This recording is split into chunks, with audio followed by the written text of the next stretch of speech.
Les entreprises et les acteurs financiers sont de plus en plus appelés à mesurer les risques climatiques dans leur portefeuille, mais manquent d'outils pour le faire. Les risques physiques sont les risques de destruction d'actifs, de perturbation d'opérations et de chaînes d'approvisionnement, par les phénomènes météorologiques liés à la variabilité naturelle du climat ou au dérèglement climatique. On distingue les risques chroniques, montée du niveau de la mer, réchauffement, et les risques extrêmes, ouragans, inondations, vagues de chaleur, dont la fréquence et l'ampleur augmentent avec le dérèglement climatique. Le risque climatique physique est une combinaison de 3 facteurs. L'aléa, l'événement météorologique dont la fréquence ou l'ampleur peuvent être affectés. L'exposition, c'est-à-dire la présence d'un actif ou système qui peut être affecté par l'aléa. Et la vulnérabilité, soit l'ampleur des dégâts provoqués par l'aléa climatique sur le système exposé.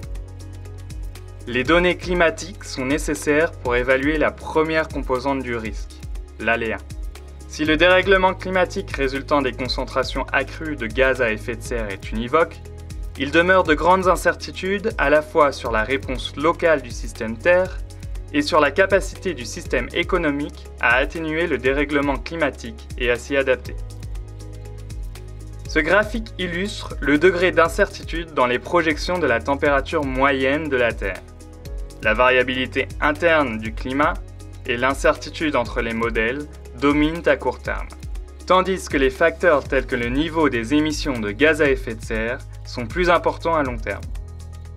L'approche assurantielle basée sur les impacts observés est insuffisante, car la fréquence des événements change.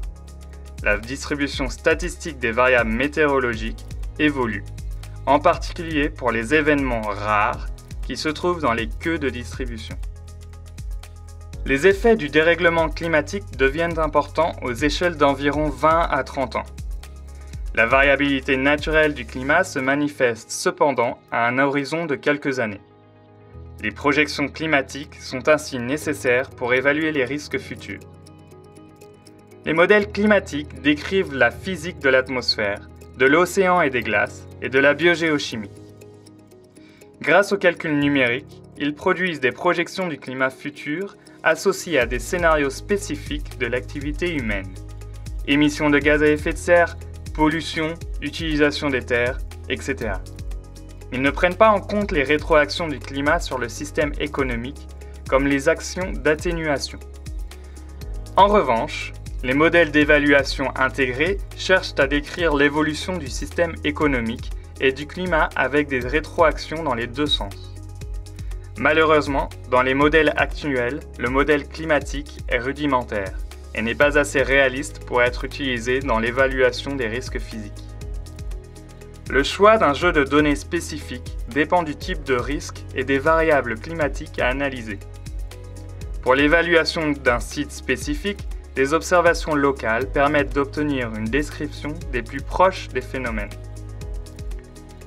Les observations n'ont cependant pas une bonne couverture spatiale.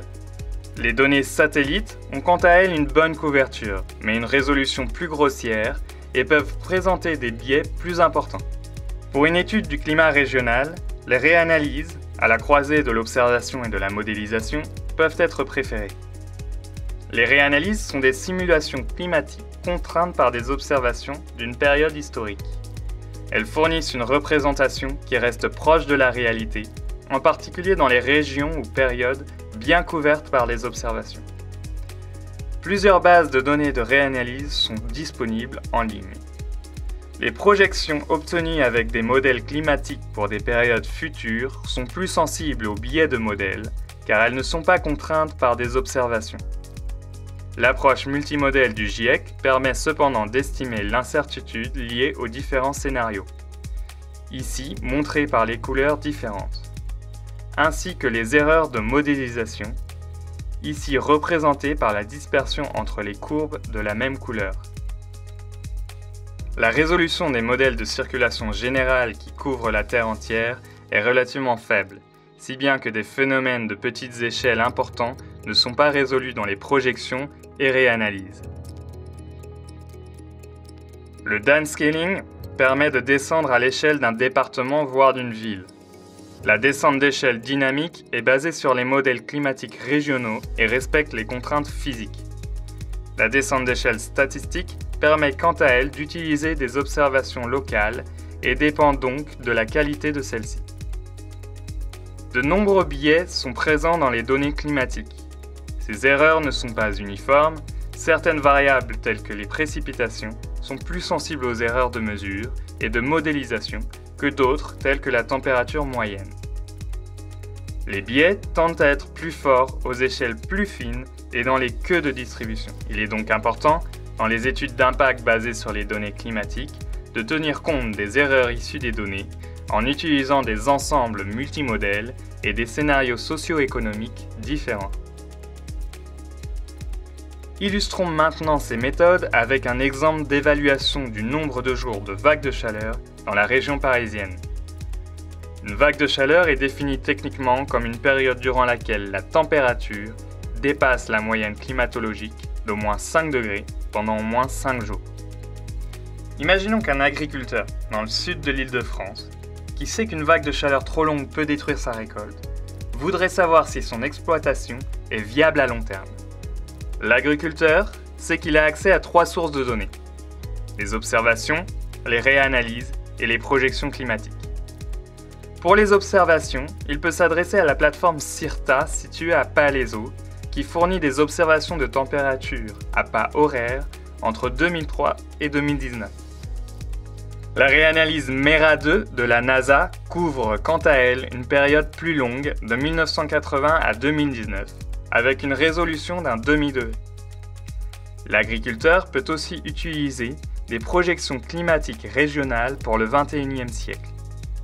Ici, nous avons pris les modèles des instituts GUF et CMCC pour les scénarios RCP 8.5, c'est-à-dire le plus chaud, obtenu dans le cadre de l'exercice MEDCORDEX. Sur ce graphique, on voit les 4 séries de températures journalières maximales extraites de ces sources de données. Les courbes épaisses correspondent à la moyenne des courbes fines sur 20 ans. Les réanalyses et les projections climatiques contiennent un biais qui peut être éliminé en les comparant avec les données CIRTA. Le nombre de jours de vagues de chaleur est ensuite obtenu à partir des séries de températures débiaisées par une descente d'échelle statistique. Sur ce graphique, aucune tendance n'est décelable quant aux vagues de chaleur sur les données CIRTA, qui couvrent une période historique trop courte. Une petite tendance se distingue sur les données de réanalyse, avec une hausse de la fréquence des vagues de chaleur. Et une tendance très forte apparaît clairement sur les projections climatiques.